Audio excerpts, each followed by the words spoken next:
Hey there, Rednecks, Preppies, Redneck Preppies. It's me, the Redneck Preppy. How you doing today? Great? Good. Might be news to new reloaders, but cleaning your brass is actually a thing in the world of reloading. Whether it's brass out of your own rifle or picked up at the range, you're going to have to clean it. At that point, you're going to find yourself in one of three camps. The first is the steel pin mafia, those people who use a rotary tumbler, water, steel pins, and some cleaning agent to clean their brass. Second are those who use a vibratory tumbler and some sort of dry media, be it corn cob or crushed walnut. Now, both of those methods have their pluses and minuses. Wet cleaning probably cleans the best, and it gives you that really shiny brass that some reloaders love, but it's a pain in the neck. Dry cleaning doesn't generally clean quite as well, but there's no drying time, so that's kind of a thing. Both wet and dry, however, tend to leave media stuck in the flash holes, and they can be as noisy as heck. The third option is the red-headed stepchild of the cleaning world, ultrasonic cleaning. It tends not to clean brass as well as either wet or dry tumbling, and it does require drying of brass afterwards, but it's certainly quieter. You don't have to run the cleaner as long as a tumbler, and there's no stuck media either. Today, we are going to look at the RCBS Ultrasonic Case Cleaner. I'll try and get this hefty mama in the frame. Here we are. This is what we're going to be looking at today. As part of a multi-year review that I've been conducting of it to see if ultrasonic cleaning, and that unit in particular, is worth pursuing. We'll go over the unit, see what you get, some of the results you can expect, and my thoughts on both its efficacy, which is probably the most important bit, and whether I think ultrasonic cleaning is a good idea. Now, let's see what you get for your US 215 or Canadian about 260. And here's the ultrasonic case cleaner close up. Dimensions are about 15 inches wide, about 9.5 inches deep, and about 7.5 inches high. It weighs 9 pounds. Included with the unit is a power cable, a hose to assist in emptying the cleaner, and a plastic basket to put what you want cleaned in. Only thing not included are the cleaning solutions that you can use. Externally, there isn't much to talk about. In back, you have the plug for the power cable and the power switch, while at the front you have a spout assembly to empty the cleaner. Up top here is the display and controls. Let's go over them quickly. On the display, you'll see the length of time you've programmed the unit to run for. This bar gives you a rough approximation of the heat of the water in the unit. Below it will display one of the presets for temperature the cleaner is currently set for. This readout here tells you how much life remains for the water and cleaning solution you have in there. I just tend to change it when I see it's dirty, but you can set it to a specific time if you want. The final line of the display will tell you whether the unit is degassing or ultrasonically cleaning, and if it's actively heating the water. Now, quick tour of the buttons. You have an indicator of whether the unit is overheating. I have never seen that lit red, so I'm not sure how long you have to run this for before it actually gets into that danger zone.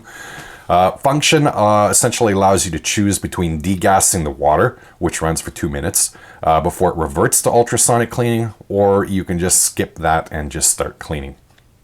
The timer button allows you to set the length of the cleaning from 5 minutes to 30 minutes in 5-minute intervals. Temperature cycles through the 5 temperature presets, going from 104 degrees Fahrenheit to 140 degrees Fahrenheit, or 40 degrees Celsius to 60 degrees Celsius. It does take a long while. Think of about an hour or so for that water to hit 140 if you start from room temperature water. For best results, I think you want that water as hot as possible. Oftentimes I would just run the tap until the water nearly melted my sink and then put that in the cleaner. On/off actually starts the cleaning or degassing and cleaning. The hours minutes button sets the amount of time in 20-minute increments up to 9.5 hours before you want to change out that water in solution. Heater, well, that turns on the heater for the water. Finally, the button allows you to, this button allows you to reduce either the time by 1 minute intervals a heat level by 1 preset, or solution time by 20 minutes, depending on what's actively been chosen. The unit boasts a 60 watt transducer, a 100 watt ceramic heater, and cleans at an ultrasonic frequency of 36 kilohertz. It can hold 3 liters or 3.2 quarts in the tank, though RCBS says the actual maximum is 2.5 liters or 2.6 quarts. Now, that exciting tour over, let's get to the important bit. Does it actually do what it's supposed to well? I'm going to say at the outset that I personally believe when it comes to ultrasonic cleaning that you need to temper your expectations. I think it's a pretty good way of cleaning your brass or firearms parts, but if you're expecting some amazingly shiny brass that looks like it just came out of the factory, you should probably consider a dry vibratory, or better yet, wet rotary tumbler method. Ultrasonic cleaning will clean your brass for the most part. In my experience, I found that after cleaning brass for 2 sessions of 30 minutes each, which is what I typically did when cleaning brass, it would come out pretty clean, particularly the primer pockets. It would also feel clean, you know, that feeling you get when you degrease something. That said, if you gave the brass a pretty good rub with your fingers, you'd find some residual carbon on them afterwards. So here's a picture of some brass before running it through the ultrasonic cleaner for an hour total. As you can see, they have their fair share of carbon, particularly on the necks. I wish I could remember which powder I used for these loads, because these are some of the dirtiest necks I've ever seen on any brass fired out of one of my rifles. Now, here's that same brass after 1 hour, 2 30-minute sets of cleaning. I'd say those are pretty clean. Yes, there is some decoloring on the brass, but no cleaner that doesn't physically interact with the surface of the brass will remove that. Again, and I wish I had thought to take a picture to prove this, if you gave these a good rub, particularly with some lubrication on them for resizing, you'd see that they weren't like 100% clean. They looked it, but they weren't it. That said, if that's clean enough for you, you'll be pleased. If you want perfect cleaning and shiny brass, you'll probably be dissatisfied. It is important to note the more brass you put in there, the less effective the cleaning would be. Ultrasonic cleaning works better if there's space between the items being cleaned. Now, I found the results when it came to cleaning firearms parts to be fairly similar. Depending on how carbon coated those parts are, though. The strength of an ultrasonic cleaner is that you can toss a lot of the smaller parts in there for cleaning, while you clean out that bore and receiver well enough that a senior NCO might, grudgingly be accepting of. Like the brass, I did find that there was still some residue sometimes left on the gun parts, but given that I was going to wipe them down to ensure they were dry before giving them that loving oil treatment, probably not the biggest issue in the world. You do need to remember that this is a consumer-grade ultrasonic cleaner. If you want to go down the ultrasonic route for cleaning brass and gun parts, and this isn't acceptable, I would consider maybe buying a medical-grade ultrasonic machine that you can find online. Well, as I'm fond of saying, it's a review, so you're going to get pros and cons. Let's start with the pros. At its most important function, cleaning, I find that it generally does an acceptable job. It removes most of the carbon and dirt from brass, and it does a reasonable job on gun parts, even those that have a fair amount of carbon. Tumbling will give you better results for brass, but that does carry trade-offs. It's up to you what you value the most. The capacity is fine. The basket is large enough to hold a good amount of brass, and certainly large enough to hold most gun parts from a rifle or handgun. I believe RCBS states the longest part that can fit is 10.47 inches or 26.6 centimeters. As I said, you shouldn't overload the unit if you want to get the best results. You can actually use it for more than just brass and gun parts. The manual says you can use it for things like jewelry, tools, eyeglasses frames, so there is always that added functionality, I guess. It's easy to empty and clean. Really, opening up the spout on the bottom of the unit will take care of the emptying, and you really don't need that included hose. And cleaning, just consisting of running some clean water into the tank and emptying out again. That's it.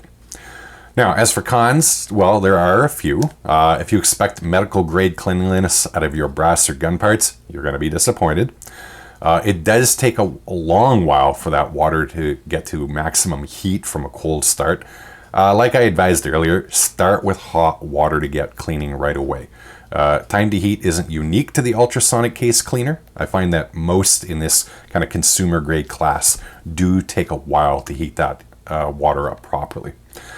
The plastic let me try that again. The plastic basket is not the best. Granted, I used my cleaner many times over the past years, so it did take a beating, but it does seem a little flimsier than it should be. That said, you do need the basket. Do not run the cleaner with things to clean without them being in the basket. Well, I guess it's recommendation time. Do I actually recommend the RCBS Ultrasonic Case Cleaner?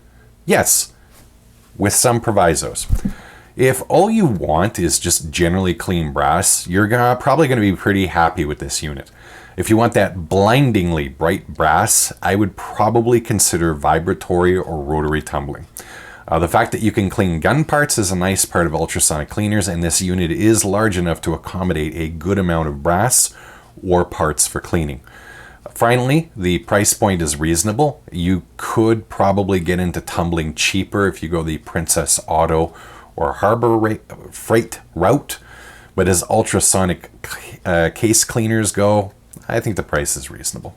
So yes, I would recommend this, but I do need to actually be honest with you. A few months ago, I moved on from this unit, outside of cleaning gun parts anyway, to vibratory cleaning. I now clean my brass exclusively using a vibratory cleaner with crushed walnut shell media. So take my recommendation for what it's worth, with that fact in mind. At any rate, I hope you're at least somewhat entertained and vaguely informed by this review. As always, I hope you have yourself a great day and may your brass be as shiny as you want it to be. Take care and bye-bye.